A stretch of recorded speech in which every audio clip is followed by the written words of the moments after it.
Davos ఒప్పందాలపై తెలంగాణలో political రచ్చ మొదలైంది. పెట్టుబడుల లెక్కలపై విపక్షాలు విమర్శనాస్త్రాలు సంధించగా చర్చకు రెడీ అంటూ హస్తం పార్టీ కౌంటర్ ఇచ్చింది. తెలంగాణ రాష్ట్ర ఏర్పాటు తర్వాత రికార్డు స్థాయిలో పెట్టుబడులను ఆకర్షించింది రేవంత్ సర్కార్. ఇందుకు సంబంధించి దావోస్ వేదికగా ఒప్పందాలు చేసుకుంది. ఏకంగా 1,78,000 కోట్లకు పైగా పెట్టుబడుల కోసం ఎంఓయూలు కుదుర్చుకుంది.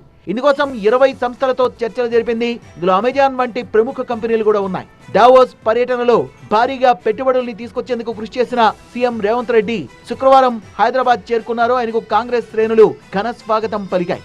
సీఎం రేవంత్ రెడ్డి హైదరాబాద్ లో ఇలా ల్యాండ్ అయ్యారో లేదో ఆయన దావోస్ పర్యటన పెట్టుబడుల అంశంపై రాజకీయ రగడ మొదలైంది.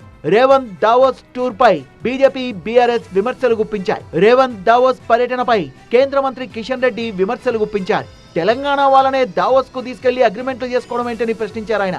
తెలంగాణ ప్రభుత్వం పారిశ్రామికవేత్తల్ని వేధిస్తోందని, పారిశ్రామికవేత్తలు ఇతర రాష్ట్రాలకు వెళ్తున్నారని ఆరోపించారు.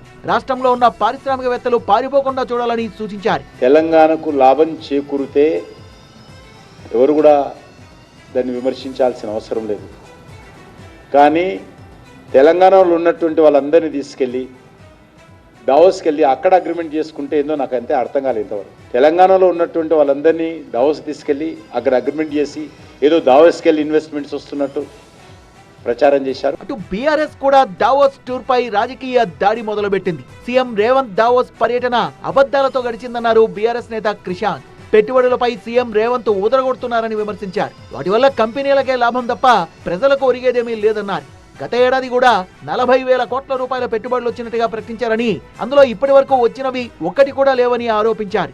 ఈ అంశంలో విపక్షాల విమర్శలకు అంతే స్ట్రాంగ్ గా కౌంటర్ ఇచ్చింది కాంగ్రెస్. పెట్టుబడులు వస్తుంటే అభినందించాల్సింది పోయి విమర్శలు చేయడం ఏంటని ప్రశ్నించారు టీపీసీసీ చీఫ్ మహేష్ కుమార్ గౌడ్. హర్షించాల్సిన స్థితిలో ఉండి ఇంత చౌకబార్ విమర్శ, అంకెలతో సహా ఏ కంపెనీ ఎంత పెట్టుబడులు పెడుతుంది ఎంఓయూతో సహా మేము ముందుస్తా ఉన్నాము.